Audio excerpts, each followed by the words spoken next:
तुम मुझे खून दो, मैं तुम्हें आजादी दूंगा। इस तरह के क्रांतिकारी नारे लगाने वाले भारत के महान देशभक्त नेताजी सुभाष चंद्र बोस एक ऐसे नेता थे जिन्होंने हर भारतीय के मन में स्वराज की चाह जगा दी। और इनकी लीडरशिप स्किल्स इतनी हैरान कर देने वाली थी कि इनके चाहने वाले न केवल भारत में बल्कि पूरी दुनिया में देखने को मिल जाते हैं। साथ ही सुभाष चंद्र बोस गांधी जी के बहुत बड़े प्रशंसक थे, लेकिन उनका स्वतंत्रता पाने का रास्ता गांधी जी से बिल्कुल अलग था, क्योंकि बोस का मानना था कि आजादी जैसी बड़ी उपलब्धि को अहिंसा के रास्ते पर चलकर नहीं पाया जा सकता। इसके लिए बहुत सी जानें लेनी पड़ेंगी और बहुत से बलिदान भी देने पड़ेंगे। और यही वजह है कि अगर आज भी आजादी की बात होती है तो नेताजी का नाम ना आए, ऐसा हो ही नहीं सकता। तो दोस्तों, आज के इस वीडियो में भी हम नेताजी सुभाष चंद्र बोस के जीवन को और भी करीब से जानने की कोशिश करेंगे और यह भी जानेंगे कि कैसे एक समय पर काफी कमजोर इंडियन नेशनल आर्मी को नेताजी ने अपने नेतृत्व में काफी मजबूत बना दिया। तो दोस्तों, इस कहानी की शुरुआत होती है 23 जनवरी 1897 से, जब ओडिशा के कटक में सुभाष चंद्र बोस का जन्म हुआ। उनके पिता का नाम जानकीनाथ बोस था, जो कि पेशे से एक वकील थे, और उनकी मां का नाम प्रभावती बोस। और इसके अलावा उनकी फैमिली में उनके 13 और भी भाई और बहन मौजूद थे। और दोस्तों, सुभाष चंद्र बोस शुरू से ही पढ़ाई लिखाई में बहुत दिलचस्पी रखते थे और इसीलिए स्कूल के समय से ही वह सभी टीचर्स के फेवरेट थे। उन्होंने अपनी शुरुआती पढ़ाई प्रोटेस्टेंट यूरोपियन स्कूल से पूरी की और फिर साल 1913 में मैट्रिक में सफल होने के बाद से उनका एडमिशन प्रेसिडेंसी कॉलेज में करवा दिया गया। और सुभाष चंद्र बोस बचपन से ही विवेकानंद और रामकृष्ण के विचारों से काफी प्रभावित थे और इन्हीं महापुरुषों के विचारों से प्रेरित होकर बोस को यह लगने लगा कि उनके पढ़ाई लिखाई से ज्यादा देश के हित में काम करना जरूरी है।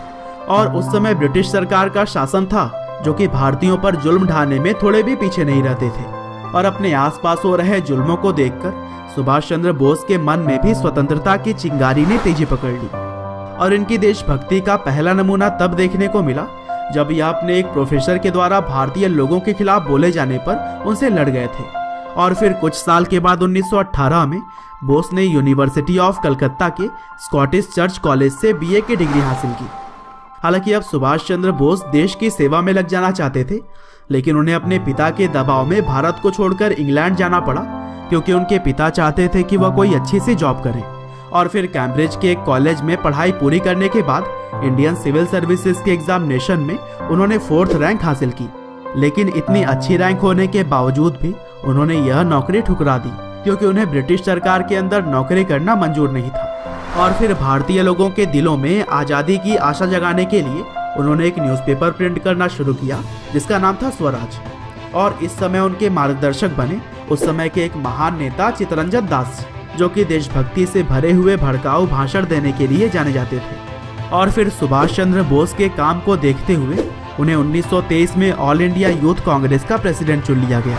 हालांकि स्वतंत्रता के लिए लोगों को उकसाने के अपराध में बोस को गिरफ्तार करके जेल में डाल दिया गया और जेल में ही उन्हें क्षय रोग यानी कि टीबी की बीमारी हो गई। हालांकि 1927 में एक बार जेल से रिहा होने के बाद उन्हें कांग्रेस पार्टी के जनरल सेक्रेटरी के पोस्ट पर रख दिया गया और वे जवाहरलाल नेहरू के साथ आज़ादी के जंग में कूद पड़े। और फिर 1930 में सुभाष चंद्र बोस यूरोप गए, जहां उन्होंने कुछ नेताओं से मिलकर पार्टी को और भी अच्छे से चलाने का गुण सीखा। और इसी दौरान उन्होंने अपनी किताब द इंडियन स्ट्रगल को भी पब्लिश किया। हालांकि लंदन में पब्लिश किए गए इस किताब को ब्रिटिश सरकार ने बैन कर दिया था। और फिर भारत वापस आने पर बोस को कांग्रेस पार्टी का प्रेसिडेंट चुना गया।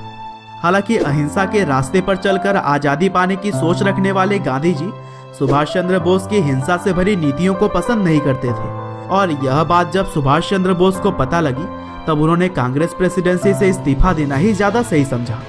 और फिर इसके बाद से सुभाष चंद्र बोस ने पूरी दुनिया में घूम घूम कर भारत के लिए समर्थन की मांग की, जिसकी वजह से ब्रिटिश सरकार पर दबाव बढ़ने लगे। और फिर दूसरे विश्व युद्ध में ब्रिटिश सरकार चाहती थी कि भारत की आर्मी भी उन्हीं के समर्थन में युद्ध लड़े, लेकिन नेताजी ने इस फैसले का जमकर विरोध किया, क्योंकि वह नहीं चाहते थे कि ब्रिटिश सरकार की जीत के लिए भारतीय जवान अपनी जान खतरे में डालें। हालांकि यहाँ पर एक बार फिर से नेताजी सुभाष चंद्र बोस को जेल में डाल दिया गया, लेकिन जेल जाकर भी वह चुप नहीं बैठे और वहीं पर भूख हड़ताल की और इसीलिए उन्हें 7वें दिन ही जेल से रिहा कर दिया गया। हालांकि जेल से बाहर आने के बाद बोस को उन्हीं के घर में सीआईडी के देखरेख में नजरबंद कर दिया गया था लेकिन इसके बावजूद 16 जनवरी 1941 को पठान का हुलिया बनाकर वह सीआईडी को भी चकमा देने में कामयाब हो गए और फिर भारत की आज़ादी के लिए वह ब्रिटिश के दुश्मन देश जर्मनी के लिए रवाना हो गए। और फिर यहाँ पर हिटलर ने उनसे भारत को समर्थन देने का वादा किया। लेकिन जब विश्व युद्ध में जर्मनी की हार होने लगी तब एक सबमरीन से सुभाष चंद्र बोस जापान चले गए और फिर उनके मजबूत इरादों को देखते हुए उस समय जापान के प्रधानमंत्री ने भी भारत के सहयोग करने की बात कही और फिर जापान के साथ मिलकर नेताजी ने आज़ाद हिंद फौज की स्थापना की, जिसे कि लोग INA या फिर इंडियन नेशनल आर्मी के नाम से भी जानते थे। और फिर साउथ ईस्ट एशिया में रह रहे भारतीयों के सहयोग से INA की सेना में मजबूती आई और इसी दौरान नेताजी सुभाष चंद्र बोस ने तुम मुझे खून दो मैं तुम्हें आज़ादी दूंगा जैसे भड़कीले मगर उत्साहित करने वाले क्रांतिकारी नारे लगाकर भारतीयों में ब्रिटिश सरकार के खिलाफ लड़ने की इच्छा और भी बढ़ा दी। हालांकि दूसरे विश्व युद्ध में जापान की हार की वजह से भारत को आर्थिक मदद और हथियार मिलने बंद हो गए और मजबूरन नेताजी को भी इंडियन नेशनल आर्मी को बंद करना पड़ा। और फिर इसी तरह से देश की सेवा करते करते 18 अगस्त 1945 को एक विमान दुर्घटना में सिर्फ 48 साल की उम्र में ही सुभाष चंद्र बोस की मृत्यु हो गई। हालांकि उनकी लगाई हुई स्वतंत्रता की चिंगारी ने भारत को कुछ साल के बाद ही यानी कि 1947 में आज़ादी दिला दी।